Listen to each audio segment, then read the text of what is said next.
Hey guys, welcome back to my YouTube channel.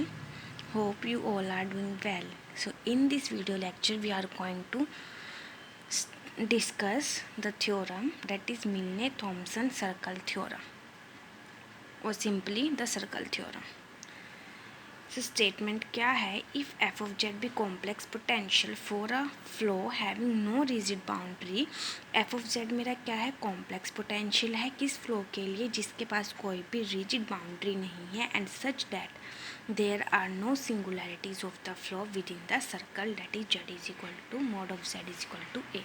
तो इस circle के अंदर जो मेरा फ्लो है उसकी कोई भी सिंगुलैरिटी नहीं है।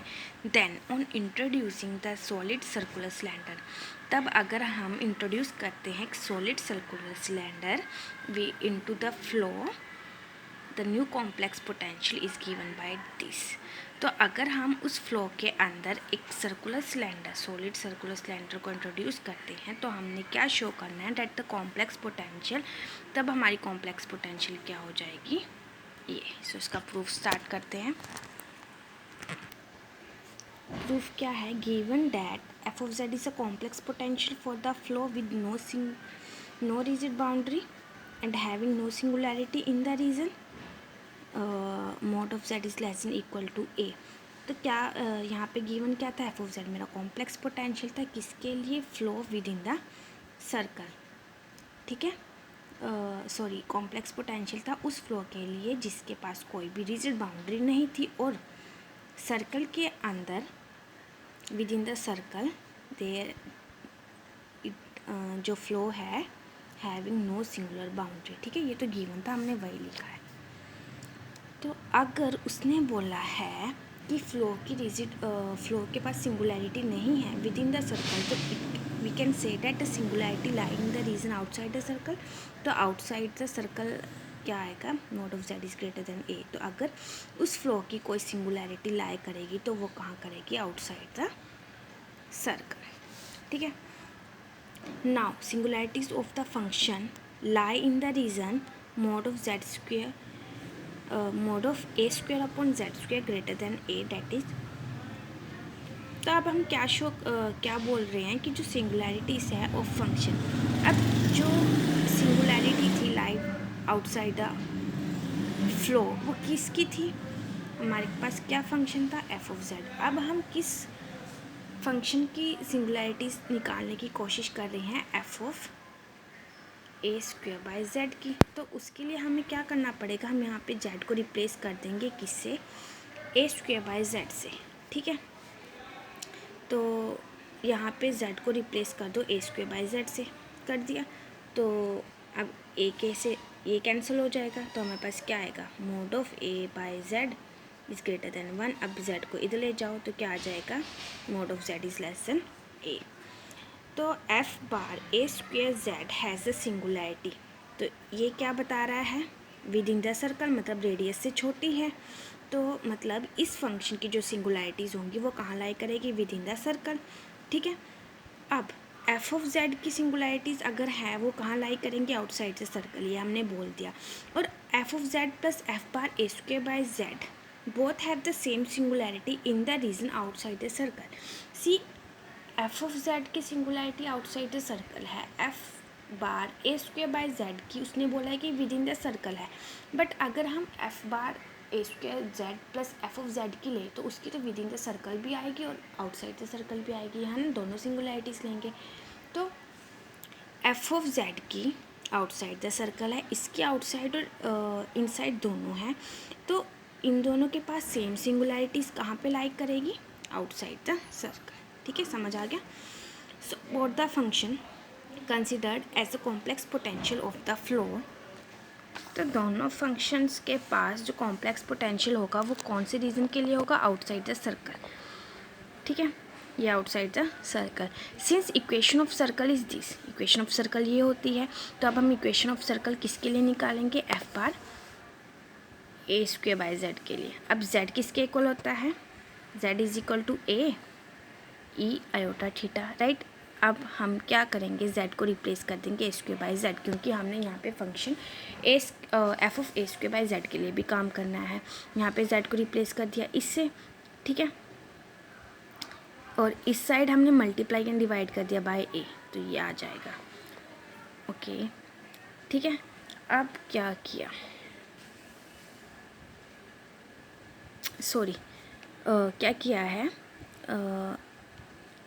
z is equal to this, then a square by z किसके इक्वल होगा, ए स्क्वेयर के इक्वल होगा, z किसके इक्वल है, ए ई आयोटा थीटा के इक्वल होगा। ठीक है, अब इस a के साथ इसको कैंसिल कर दो और ये ऊपर चला जाएगा तो पावर माइनस में आ जाएगी। ठीक है, और अगर पावर माइनस में आई है तो, और वो भी इमेजनरी पार्ट की, तो मतलब हम z के ऊपर क्या लगाएंगे, बार। तो यहाँ से हमारे पास z बार की वैल्यू अगर आती है तो वो किसके इक्वल होगी, ए ई माइनस आयोटा थीटा के। Now W of Z, F जो कॉम्प्लेक्स पोटेंशियल थी वो किसके इक्वल थी, F of z plus f bar a square by Z. ये हमने बोला था कि complex potential for the flow क्या होगी, F of z plus f bar a square by z. ठीक है, अब F of z plus f bar a square by z के प्लेस पे क्या पुट करेंगे, जेड बार कर दिया। अब इन दोनों को कंबाइन करके लिख दिया, और ये दोनों किसके इक्वल होंगे, real part of F of Z के इक्वल होंगे। ठीक है, which is purely real, right. अगर ये रियल है, डब्ल्यू ऑफ जेड मेरा रियल के इक्वल आ रहा है, तो मतलब इसका कोई इमेजिनरी पार्ट नहीं है, और अगर इमेजिनरी पार्ट नहीं है तो हम क्या लिखेंगे, that imaginary part of this is equal to 0। और इमेजिनरी पार्ट 0 है, मतलब डब्ल्यू मेरा किसके इक्वल था, 5 प्लस आयोटा साई। ठीक है, अगर इमेजिनरी पार्ट 0 है मतलब यहाँ से क्या मेरा साई 0 है। On the boundary this shows that a circular boundary stream line across which no. इसका मतलब क्या है, जो हमारी सर्कुलर बाउंड्री है, अगर हम मेरा साई 0 इक्वल टू 0 आ जाता है, इसका मतलब क्या है कि वो स्ट्रीम लाइन है जिसके अक्रॉस कोई भी फ्लूइड फ्लो नहीं करता। Hence mod of Z is equal to a is a possible boundary for the fluid. ठीक है, नाउ एप्लीकेशंस देखते हैं इसकी, क्योंकि अगर 16 मार्क्स में आती है तो आपको एप्लीकेशंस भी करनी पड़ेंगी। तो एप्लीकेशन ऑफ सर्कुलर थ्योरम क्या है, flow due to uniform stream passing through a stationary cylinder. So इसका मतलब क्या है, हमें फाइंड करनी है कॉम्प्लेक्स पोटेंशियल फ्लो के लिए यूजिंग मिलने थॉमसन थ्योरम। कौन से फ्लो के लिए, due to the uniform stream passing through a stationary cylinder. तो क्या करेंगे, we know that complex potential for the uniform stream is given by W is equal to U of Z। हमें पता है कि कॉम्प्लेक्स पोटेंशियल यूनिफॉर्म स्ट्रीम के लिए क्या होती है, U of Z for the negative direction, और अगर पॉजिटिव डायरेक्शन के लिए लेते हैं तो माइनस ऑफ U Z आती है, राइट।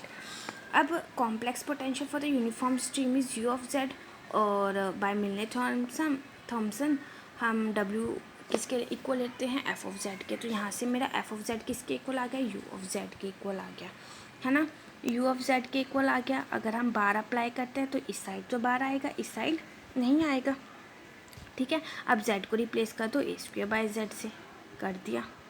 ठीक है, इफ़ इंट्रोड्यूस, अब मिलने थॉमसन थ्योरम क्या कहती है, हम एक सर्कुलर सिलेंडर, सॉलिड सिलेंडर को इंट्रोड्यूस करेंगे। ठीक है, हमने इंट्रोड्यूस कर दिया एक cylinder of radius a in the region inside the circle. ठीक है, देन बाय, अब क्योंकि हमने एक सॉलिड सर्कुलर सिलेंडर को इंट्रोड्यूस कर दिया है तो उसके बाद हम अप्लाई करेंगे मिलने थॉमसन थ्योरम। तो then by the circle theorem the new complex potential क्या हो जाएगी, f of z plus f bar a square by z. ठीक है, ये किसके, ये कहाँ से आया, मिलने थॉमसन थ्योरम। अब इन दोनों की वैल्यूज़ को आप यहाँ से पुट कर दो, पुट कर दी, यू को कॉमन ले लीजिए, तो ये हमारी क्या बन गई, equation number 1। Now we know that z is equal to r e iota theta, 1 by z क्या आ जाएगा, 1 by r e iota theta. E iota theta को ऊपर ले जाइए। ठीक है, तो अब इन दोनों की वैल्यूज़ को यहाँ पे पुट कर दीजिए, कर दिया। आर ई आयोटा थीटा को आप कैसे लिख सकते हैं, cos theta plus iota sine theta, put कर दो दोनों में। देन यू को अलग के कर लीजिए और इमेजिनरी वैल्यूज़ को अलग कर लीजिए, से यहाँ से आप फाई और साई की वैल्यूज़ लिख सकते हो। ठीक है, ये हमारी फर्स्ट एप्लीकेशन थी। सेकंड क्या कहती है, when uniform stream is inclined an angle alpha two the initial line. तो अब हमने क्या निकालना है, हमने कॉम्प्लेक्स पोटेंशियल निकालना है for the flow when uniform stream is inclined at an angle alpha two the initial line. We know that complex potential for such a flow, that is when uniform stream is making an angle alpha with the initial line, is f of z u z e minus iota alpha. ठीक है, ये हमने last lectures में discuss किया था कि अगर हमने कॉम्प्लेक्स पोटेंशियल निकालना है for the uniform stream making an angle alpha with initial line, तो क्या आ जाता है, ई माइनस आयोटा अल्फा आ जाता है. ठीक है, और जब हम बार अप्लाई करेंगे तो इमेजनरी पार्ट का साइन चेंज हो जाता है. अगर माइनस आयोटा अल्फा है तो वो क्या आ जाएगा, पॉजिटिव में आ जाएगा. ठीक है, पॉजिटिव में आ जाएगा. यहाँ पे नेगेटिव था, यहाँ पे पॉजिटिव में आ गया. अब z को रिप्लेस कर तो a² z से कर दिया. उसके बाद मिलने थॉमसन को अप्लाई करने के लिए हम एक सॉलिड सिलेंडर को इंट्रोड्यूस करते हैं. जब हमने सॉलिड सिलेंडर को इंट्रोड्यूस किया देन हम उसकी कॉम्प्लेक्स पोटेंशियल क्या लिखते हैं, f of z plus f of bar a² z लिख दिया. दोनों की वैल्यूज़ को पुट कर दिया, u को कॉमन ले लिया. ठीक है, अब अगर आपने आगे करना है तो आप ई आयोटा थीटा की वैल्यू को पुट कर सकते हैं. देन इमेजिनरी रियल पार्ट को अलग अलग कर दीजिए. नेक्स्ट क्या है, find the image system of the line source. Find the image system of the line source with respect to a circular cylinder और find the image of a source of a circle. इसमें हमने क्या prove करना है, हमने image system निकालनी है line source की with respect to a circular cylinder. तो हमने थर्ड एप्लीकेशन क्या कहती है, हमने इमेज सिस्टम निकालना है with respect to of a line with respect to a circle. So देखिए, with respect to a circle हमने एक लाइन सोर्स की क्या निकालनी है, image. So consider a uniform line source of strength m. हमने क्या किया, हमने एक यूनिफॉर्म लाइन सोर्स लिया है स्ट्रेंथ m का per unit length at the point z is equal to f.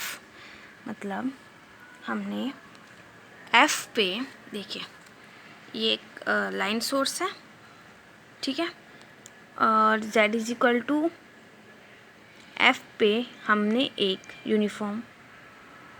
एक सोर्स लिया है ऑफ स्ट्रेंथ m. यहाँ पे complex potential due to a source in absence of circular cylinder is f of z is equal to minus m log of z minus f. ठीक है, normally जो source की complex potential होती है वो लिख दी. अब हम मिलने थॉमसन को अप्लाई करने के लिए एक सिलेंडर को इंट्रोड्यूस करेंगे, कर दिया. देन कॉम्प्लेक्स पोटेंशियल लिखेंगे w of z is equal to f of z plus f bar a² z कर दिया. नाउ वैल्यूज़ निकाली, देन पुट कर दी. ठीक है, उसके बाद यहाँ तक कर लीजिए. The image system of a source of strength m at z is equal to f will be singularity of f bar a² z. इसने क्या बोला है कि जो इमेज सिस्टम आएगा सोर्स ऑफ स्ट्रेंथ m का at point z is equal to f, वो singularity आएगी इस फंक्शन की. Now to find the singularity, अब हम इसको प्रूव करेंगे. ठीक है, कैसे, अब हमने क्या किया, हम फाइंड करेंगे सिंगुलैरिटी इस फंक्शन की. ठीक है, पहले हमने इसका क्या लिख दिया, complex potential that is minus of m, source of strength m है तो माइनस आएगा. ठीक है, log of a² z minus f. Now LCM लिया तो a² minus Z F upon Z, log की प्रॉपर्टी से अलग अलग कर दिया, राइट. m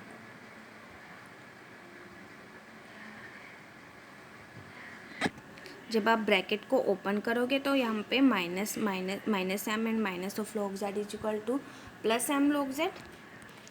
ठीक है, उसके बाद इन्होंने f को कॉमन लिया. देन इसके ऊपर इसको a ले लीजिए, इसको b. Then log of a b is equal to log of a plus log of b, लेकिन माइनस m है. जब आप माइनस m को अंदर मल्टीप्लाई करोगे तो ये भी माइनस में आ जाएगा, ये साथ ही चलता रहेगा.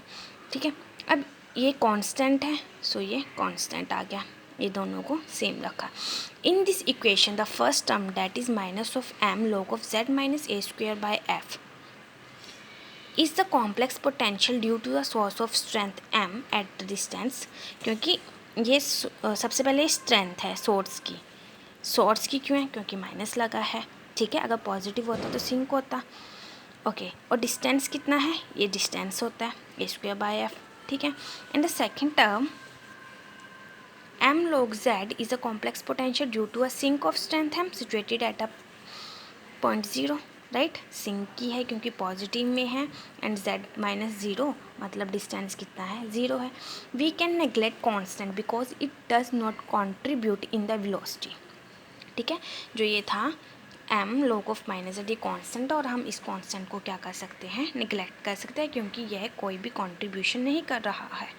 Thus the image system of a source of strength m in front of a circular cylinder is again a line source of same strength at the distance a²/f from the origin and f sink of the same strength at the origin. So आपको समझ आया होगा. If you have any doubt, please ask me in my Telegram channel. Thank you.